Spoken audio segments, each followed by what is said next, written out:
I promise this is a true story. No one seems to believe me, but I can't explain it otherwise. I was out camping in the mountains when I was about 11 years old. It was a small open area deep in the forest surrounded by trees. It was a family trip that included my sister, parents, grandparents, cousins, a few friends, and their parents. So there were 2 tents and 1 RV.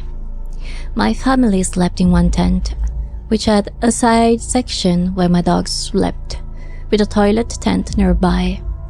My friends and their parents had a tent behind ours, while my grandparents and cousins slept in the RV. There were 12 of us in total, including me. Other than us, there was only one other RV that also had a dog, and another tent with a couple a few rows down. It was a fairly big campsite, so there was a lot of distance between us, and my family was the closest to the woods. Not so close that we could see into it, but close enough that we could see about 5 feet past the tree line. It was a 2-week trip, and we had 5 days left before going home. It was about 3 a.m., and I was still awake. I had forgotten my insomnia medicine at home and had slept until 2 in the afternoon. I had to use the bathroom, but was too scared to go out alone, so I woke my dad up. He didn't want to leave the tent, but promised to watch from the window until I came back inside. So I grabbed a lamp and went outside to the toilet tent. Once inside, I closed myself in and turned off my lamp, a habit I have so that bugs aren't attracted to the light inside the tent, and so no one can see me in there. Not even a minute later, the dogs, who were in the tent next to the bathroom, started barking and growling like crazy. Now, these 2 never barked or growled, except when someone came too close to the tent, or that one time when geese were passing between the tents and that scared them. It was late, and I couldn't hear anyone outside.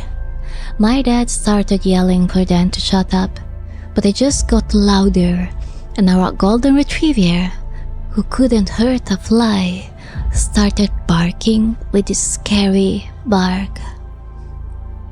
Our other dog was growling like he was about to attack something. It was terrifying to hear. I was scared, but I wanted to know if there was something outside that I needed to yell for my dad about. So I opened the entrance just slightly to see what was out there. I looked straight out into the woods, trying to see if it was another animal, but I couldn't see anything. But then, to the left of where I was looking, something moved behind the trees.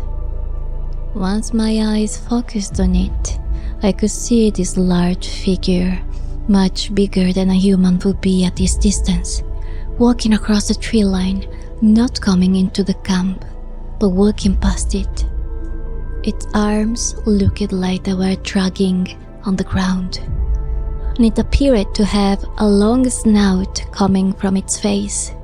Its eyes were reflecting the light from the RV across the way, glowing a scary red color. It also seemed to have huge antlers on its head, and moved in an almost smooth way, so smooth that it looked unnatural, as if it were kind of floating there. Finally, my dad started shouting for the dogs to shut up and opened the side of the tent that connected to the dog's tent, causing the dogs to run into the main tent. The creature didn't seem to react to the commotion, but it did turn to walk back into the woods away from our area. As it moved away, the dogs started calming down and stopped barking and growling like nothing had happened. It took me 5 minutes after seeing the dogs leave to feel my heart beating again.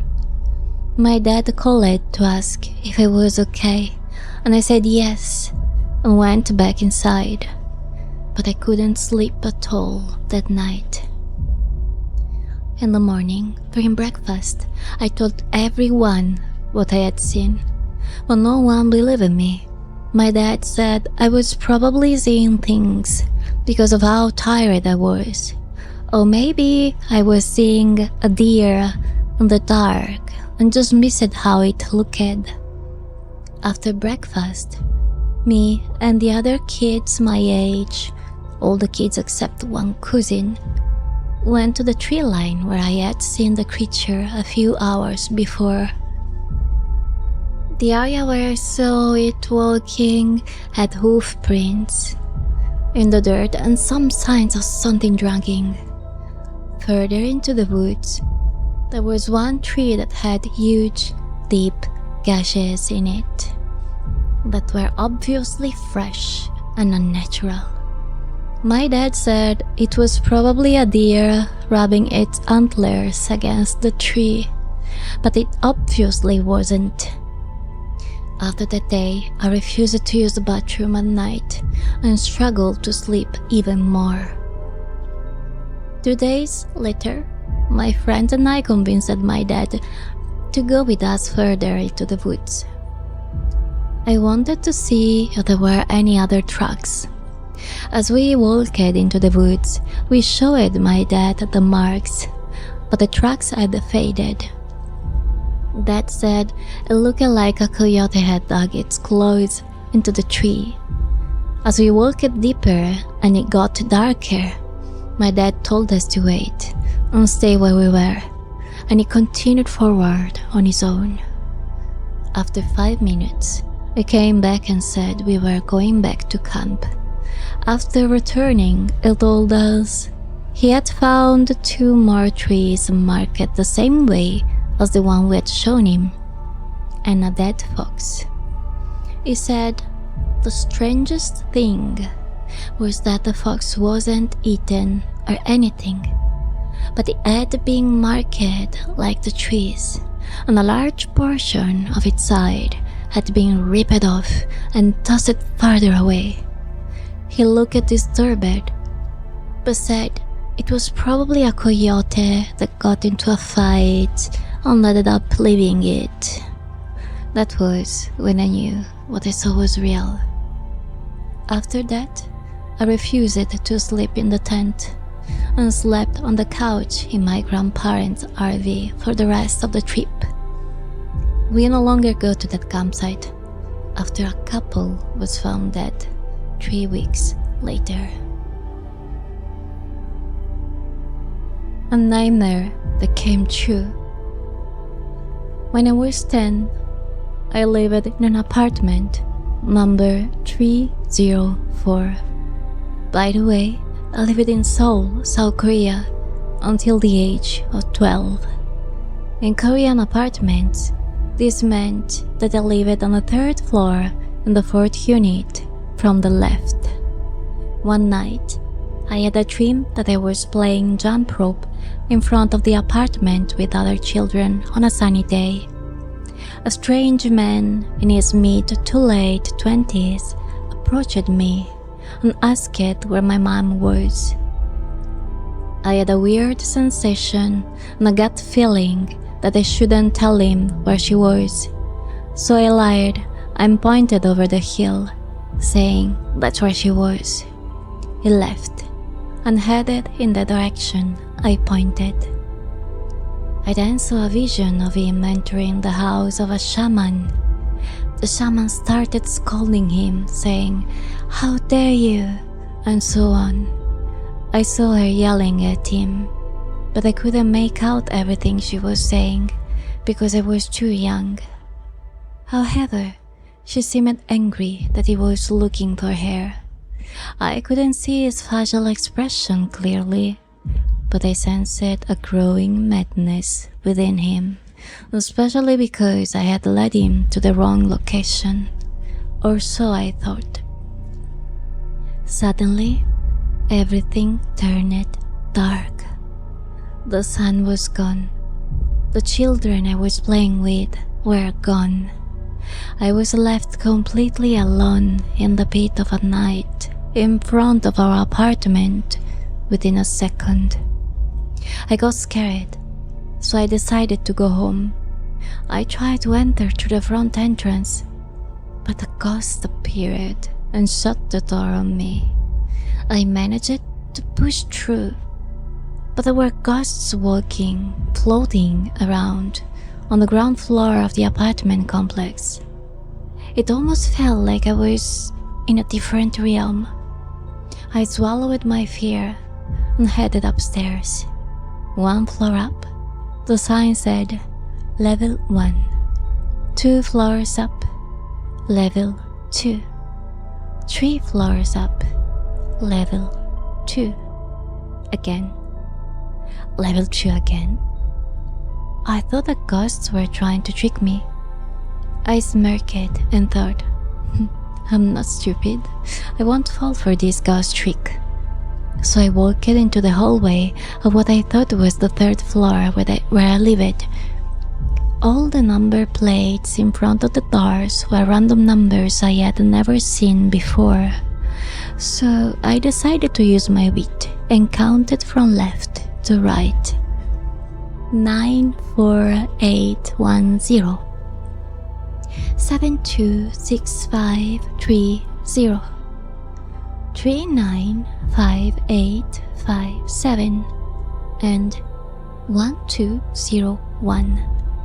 1201? I had never seen that number before, but this must be our house. I opened the door, and there was a kind of funeral happening in the house. My mom was dead. She was there, but I said she was gone. I woke up from the dream, but never forgot it. A few months later, my dad announced that we were moving. I was so excited. I had been wanting to move for so long. We moved across 1 block of apartments right in front of our old apartment. Level 12, 1st unit. 1201. I was shocked because I had never forgotten that dream. Long story short, within 2 years, my parents had divorced. The fights between my parents became much more violent and hostile over those 2 years. Dad cheated, and I think Mom did too. Dad moved out shortly after the divorce. I moved to Australia to live. I visited the Korean house every once in a while, but I could never go to the bathroom with the doors open because I always felt eyes watching from the gap of the door of the room across from the bathroom. I found out Mom felt the same way. The room was creepy. Mom ended up making friends with a shaman who started hanging out with her in this house. This was when I was in high school. This shaman lady said that there was a youngish male in his mid to late 20s who was always standing in the corner watching my mom. He had a crush on her and was obsessed with ruining any male relationship she developed while living in that house. Later on, when I got older, I shared my story with my sister, who also told me she had a similar dream when she was young. Ghosts, monsters were chasing our family, and we ran into a house numbered 1201. The young stranger in my dream looking for my mom. Was it a ghost calling her to that house? Now I understand why I was being scolded by the shaman lady in my dream. The old lady I thought was a shaman. Could she have been our ancestor scolding him for wanting her? A lot of other male-related sorrow happened to her in that house. I won't get into details, but it wasn't good.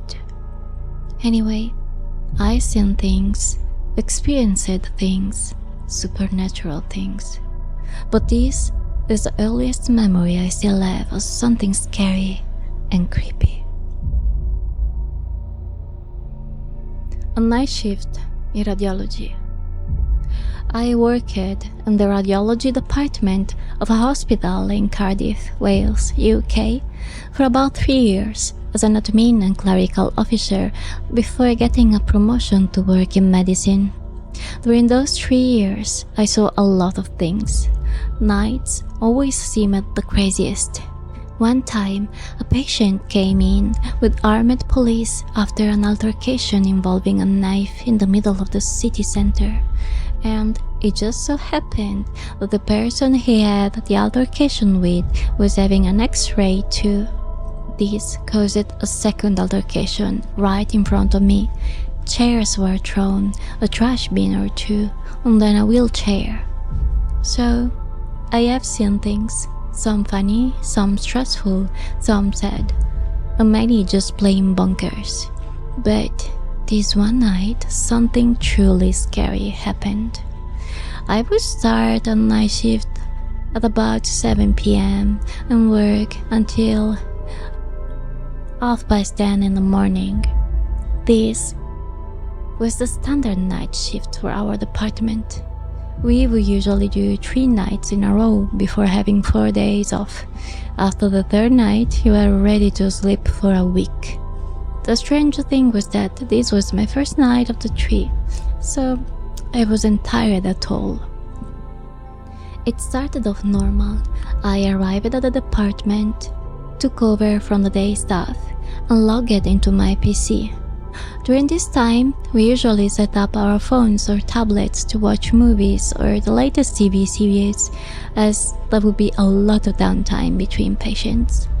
Like I said, the first few hours were nothing interesting, just your average run-of-the-mill night in radiology.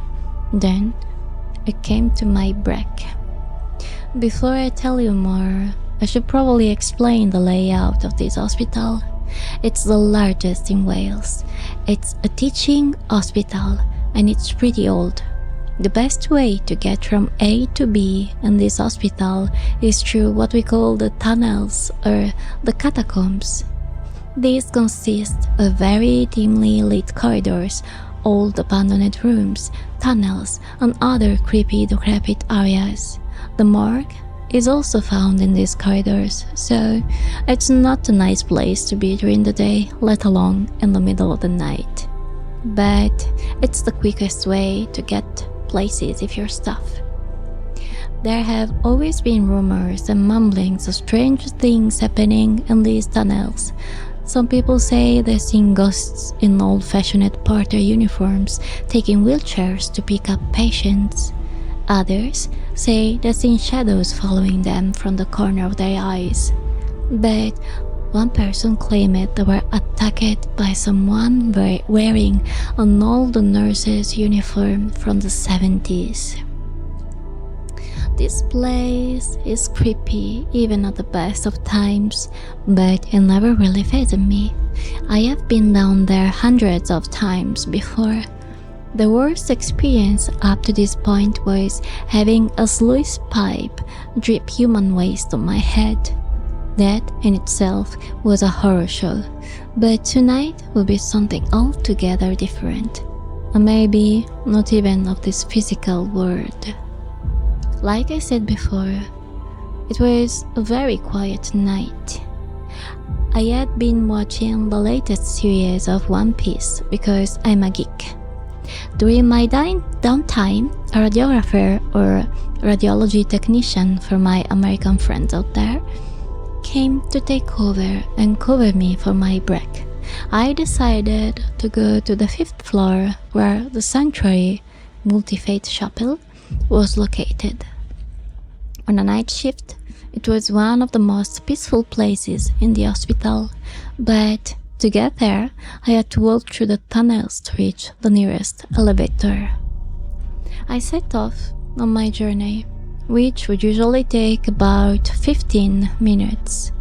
I scanned my keycard at the main entrance to the tunnels and then proceeded to walk through.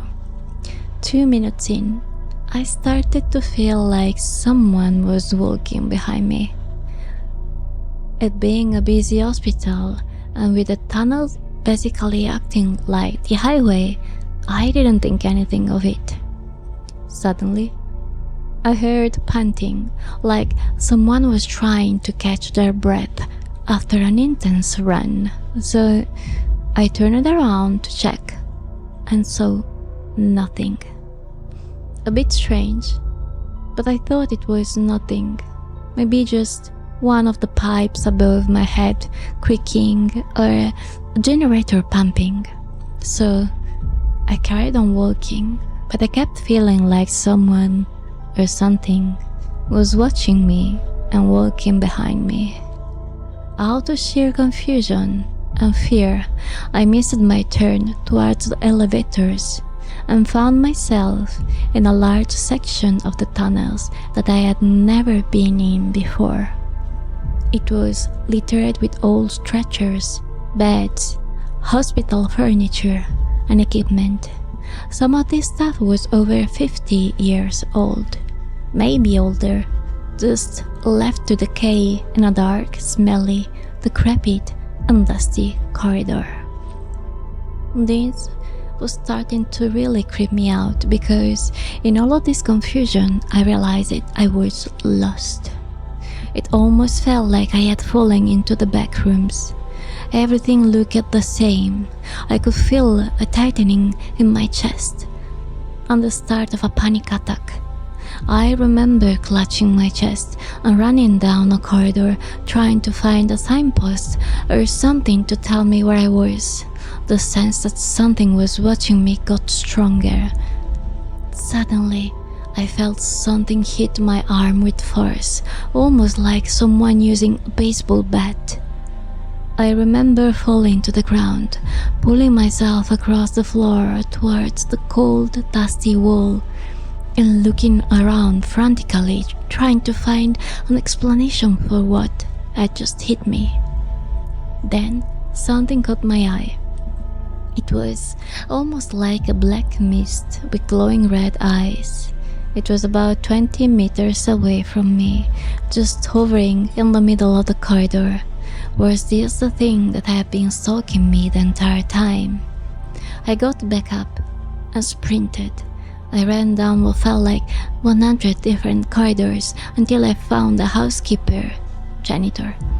He asked me what was wrong because I looked pale, but I couldn't get any words out. He then grabbed me by the arms with a firm grip and said, "Did you see it too?" That was the last time I ever stepped foot in the tunnels. To this day, I hear rumors of strange things. I'm not sure what I saw that night. Maybe I was tired, maybe I was stressed, maybe it was something else. Why else would the janitor ask me if I had seen it too? What else is down there? Well, I can tell you one thing for sure. I won't be going to find out.